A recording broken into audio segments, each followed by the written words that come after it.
cartels basically give me an example. Cartels basically deal with corruption. It's as simple as that. No. Many leaders enter power on the promise that they will deal with corruption. That's not true. It is true. No. It is very true. I'm pretty sure if we look at your manifesto right now, friend, you've mentioned you'll deal with corruption. Rogers, that's factually false. But let's open. No, because I will tell you why. No, we'll open. Okay. But I'm just going to correct you. Yes. Kidero has never spoken about corruption because his name is corruption. Sonko will never mention corruption. He's been interviewed 100 times. Corruption is one thing he never mentions. Okay. Peter Kenneth will never mention corruption because he's a child of corruption. His DNA is corruption. When you cut their blood, what comes out is called corruption. So what I'm saying is this. Do you have proof of this? No, I have proof because they're bankrupted public entities. Yeah. Kidero bankrupted Mumias. That's not a myth. It's actually a fact. Mumias is bankrupt. Peter Kenneth bankrupted Kenya Re. It was brought back again by public funds. It's a fact. These are not things I'm making. Sonko has confessed publicly that he was a big thief. Yeah. He was stealing land in Mombasa. He's been selling drugs. He went to prison. He's been convicted. These are criminals. They are not denying. And they cannot take me to court because they know I would wash them so clean, they would look like weasels. Yeah. So what I'm saying is this. Bring them here, open their manifesto, and see where corruption appears and how many times it appears. None. Mine, it is number one. You understand? Yes. And it is the last one. Okay. So basically, it is front and square. It is the pith and substance of my manifesto. Okay. Yes. Quick disclaimer, his sentiments are not shared with KUTV, they're simply his. These are mine. Those are yours, and they definitely. Can go to court tomorrow. Yes, okay. Or on Monday. Yes. Now the president came out saying that he definitely can't deal with corruption. Alisema nifanye nini, as simple as that. You are vying for Nairobi gubernatorial race, for the gubernatorial seat, and you're promising that you will deal with corruption. And people might tend to believe you because politicians are known to give fictitious promises. We'll deal with this. You know, I'm not a politician. Why are you different from the others? First of all, I'm not a politician. Okay. You know that. But you introduced me. Okay. No, wait. Yes. You introduced me as a barrister and solicitor. That's what I've done for 23 years. Yes, but you're entering politics right now. Wait. It's not just that everybody entering a politician is a traditional politician. Okay. I have always been anti-establishment. The corrupt, insular, inward-looking, dirty establishment in Kenya. I started as a student, younger than you, at the University of Nairobi. All right? Yeah. I struggled there, was detained incommunicado, meaning you cannot speak and see anybody, you don't even have a lawyer. Then you are released, then you are expelled from the university, then you are exiled. I did that as a teenager in 1986. Since then, I've been consistent throughout. Yeah. So I'm different. Then I've never ever stolen anybody's money, including my client's money. You know, lawyers in Kenya are known to be thieves. They're stealing anything that smells like money. That's what they're known for. It is unfortunate because it's supposed to be an honorable profession. Yeah. Nobody, not one client, has ever complained that Mr. Miguna has touched even a cent. Okay? Yeah. And yet, like any other lawyer, because that's what all I've done for a living, I have access to clients' money. There's no lawyer who practices law without access to clients' money. Yeah. And then a lot of these thieves are professionals in this town. The ones who are selling people's lands, the ones who are grabbing public land, the ones who are doing entrepreneuring. Lawyers are involved in all of this. Okay. The easiest thing to do is to steal. It doesn't require any intelligence. You saw that the E student is a billionaire. So it's not difficult for anybody to steal. Yet, how come I've not stolen? And you don't have to be in government. Kavura was carrying money in sacks. Yes. And she's a hairdresser. Yeah. All right? Now, you know, Patni Kamlesh was not working for the government. Definitely. And then there are directors and junior officers that have been involved in all manner of things. Exactly. Now, when you look at the Kenya pipeline scandal that just came up, recently, it's engineers, it's doctors, it's lawyers, it's contractors, it is electricians, it is plumbers that are doing this. Okay. I was the topmost advisor for a prime minister of the Republic of Kenya. did I ever get my hand in the public till? Was I involved in any corruption scandal? Yeah. Zero. Are you a millionaire? And let May me I tell ask you you that? this. Are you a Let me millionaire? ask you this. Let me tell you this. Are you a millionaire? Yes, I am. Okay. But I will tell you this. When you look at, and I earned it You earned with it. my sweat. That's very important. Thank you for clarifying. No, let Yeah. me tell of course. If I was corrupt Yes. with the way I'm exposing these cartels, do you think that by this time you would not have read of Miguna's involvement in this or that? You've seen how they have been attacking Murkomen, they have been attacking all manner of people. Would you not think that with the way I have been outspoken, Yes. even the last 5 years, you saw I wrote a book and people threatened me. Exactly. Have you heard anything? Exactly. Because the man is squeaky clean. That is what you want in leadership. Thank you. Let's move on. Column on Kenya Today by one Jackson Omondi actually says you want to be governor of Nairobi because you believe that your opponents are either corrupt or downright unqualified, just as you said so. And in vintage form, you cavalierly dismiss your opponents in a manner that mirrors Donald Trump. Trump bullied his way to the nomination with sheer vile and kindergarten takedowns because he tapped into the hatred and anger of a fraction of the American electorates. But he says, let me finish. He says the same can't be said about Kenyan voters. Money talks. In fact, in Kenya, big money talks. Miguna falsely theorizes that Nairobi voters are hungry for leadership that is devoid of colossal campaign financing. One question, is this true? Next, are you replicating a Donald Trump strategy? And will the ideologies overpower finance in the gubernatorial race? First of all, that's all nonsense. It's words. That is gibberish. But people read this. No, but I'm saying, yes, so what? Don't believe this. People don't believe rubbish. They will. No, Trust me. No, listen to me. If you are naive, doesn't mean the majority of people are. No, listen. No. Don't argue with me. You asked a question, I'm answering. Yes. Let me answer the question. Please do. Don't insist that people are naive like you. Don't insist. Okay. Your opinion is just yours. Yes. Then there are the majority of people there. Exactly. Two, don't think that just because we are Kenyan, we are African. Okay. Our IQ is low, we can't think. These Kenyans can think. Nairobians are capable of thinking for themselves.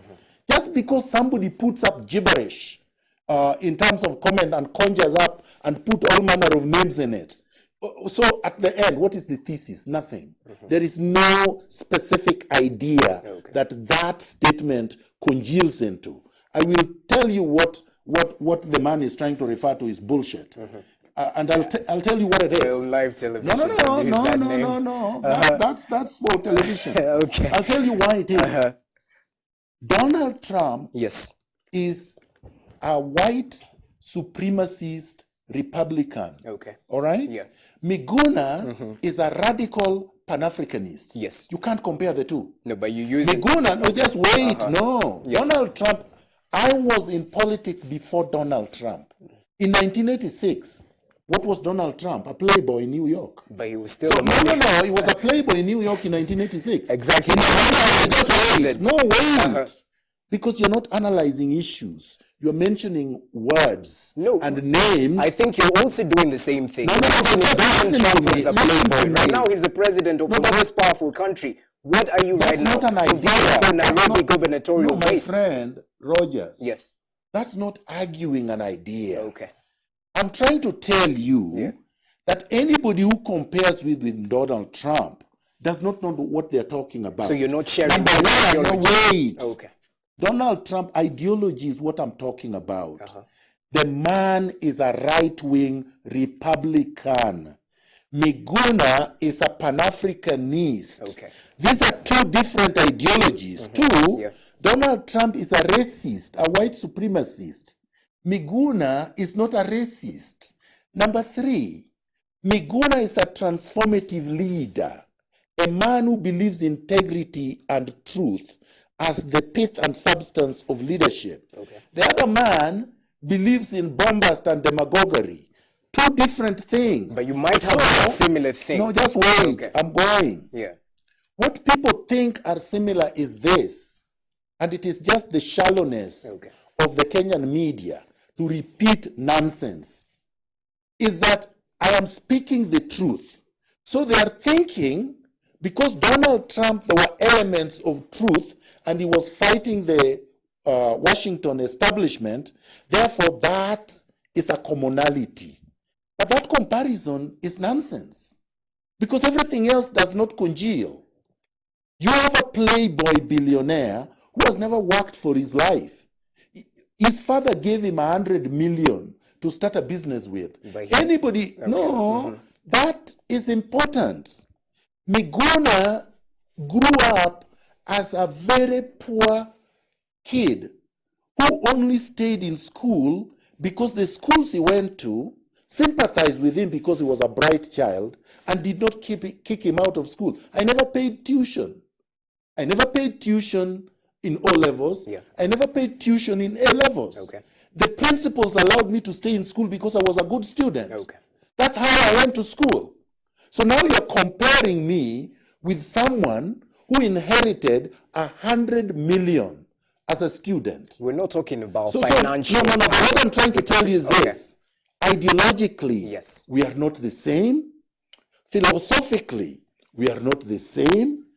Racially, we are not the same. Thank you. Economically, we are not the same. Our orientation is like day and night.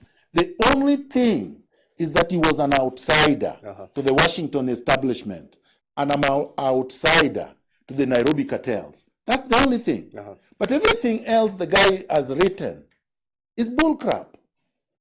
Let's move on. According to county revenue allocation, Nairobi gets the largest allocation. That's 15.3 billion Kenya shillings. Now, your manifesto is well detailed for everyone to find on the internet, right? Now, with promises of high quality service delivery, but in a county ridden with cartels who require tips to perform functions. You've also mentioned in your manifesto, you promise... Require tips? Let's move on. You promised clean piped water, yet the water system in the county was instilled in the colonial period. Population has increased since then, I'm pretty sure. So how do you actually expect to deliver to Kenyans as we finish off? My friend, it is actually very sad. That question makes me so sad. Because it's like saying in the 21st century, there is a country on earth that doubts that citizens should all have water. I mean, simply. No, let me explain. Just listen to me. The question is so absurd that in the 21st century, where Tel Aviv, which is a desert, and Gaborone, which is a semi-desert, they all have water, and they are not as well resourced with rain and water like Nairobi. Exactly. And the only difference, the only difference between Nairobi and these countries with sufficient water is that you have looters and thieves and nincompoops, people who do not know what service delivery is. Just greedy, rapacious beasts as leaders compared to ethical people. If you go to Rwanda, which had a civil war that almost completely destroyed the country, they don't have problems with water. You go to Ethiopia with 30-year civil war, they don't have no problem with water. You go to all these countries, what is the difference? Leadership. Allow me to cut you. That is where I am coming in. Thank you. Yes. Very, very last question. Please keep it 1 minute. Within 1 minute. Yes, 1 minute. Your manifesto starts with service delivery. You've mentioned about scholarships, integrity, all that. But healthcare, which is a devolved function, is conspicuously missing, if I'm not wrong. No, it is there. Where is it? No. It is within the service delivery. But you should mention it. It's a very important function of the county government. No, my friend. You see the problem? The reason, the only Please reason. maintain. The only reason you are speaking about healthcare is because of the recently ended crisis. Which is very important. No, but listen to me. This was developed last year before the strike. Okay. So, of course, our memories are so short we think everything, it's because of a strike. So tomorrow, there's a teacher strike. So are you trying to say healthcare for Kenyans is not that important? I'm not saying because the that. strike happened? No, Rogers. No masking. No, Relax. Rogers, the problem, Yeah. I'm very relaxed. The problem is the shallowness of the question. What I'm saying is this, Yes. and I have to tell you that. Okay. What I'm saying is that I don't change my manifesto because there is a strike. Okay. The manifesto stays the way it is. But what okay. I've already said, and by the way, if you go to my Twitter handle, Yes. if you go to my Facebook page, if you go to my my website, you will notice that the only person talking of universal healthcare is me. Nobody else talks about it. It doesn't mean that I have to list every single thing that is affecting Kenyans. Exactly. But healthcare is listed here. It's not given a title, Okay. but it is there if you have read it. So my point is this. I'm not going to change my manifesto every day because there is a crisis. But healthcare is very important. And I believe in universal, compulsory healthcare for everyone. And I believe that what we have here is not proper healthcare. Thank you. Yes. As simple as that. Well, you've had his take. That is Miguna Miguna. He's vying for the Nairobi gubernatorial race come the 2017 general elections. We just had a short chat with him. Our time is up. In case you have any questions for Miguna Miguna, you can find him on his social media handles where he's very, very active. Yes, would you mind mentioning to them? What? Miguna Miguna, at Miguna Miguna. My website is www.migunamiguna.com. Okay. My Facebook is Governor Miguna Miguna. My Twitter handle is @Miguna Miguna. At Miguna Miguna. Yes. Thank you. All All the much. best. Thank you very much. Thank you so Yes. much.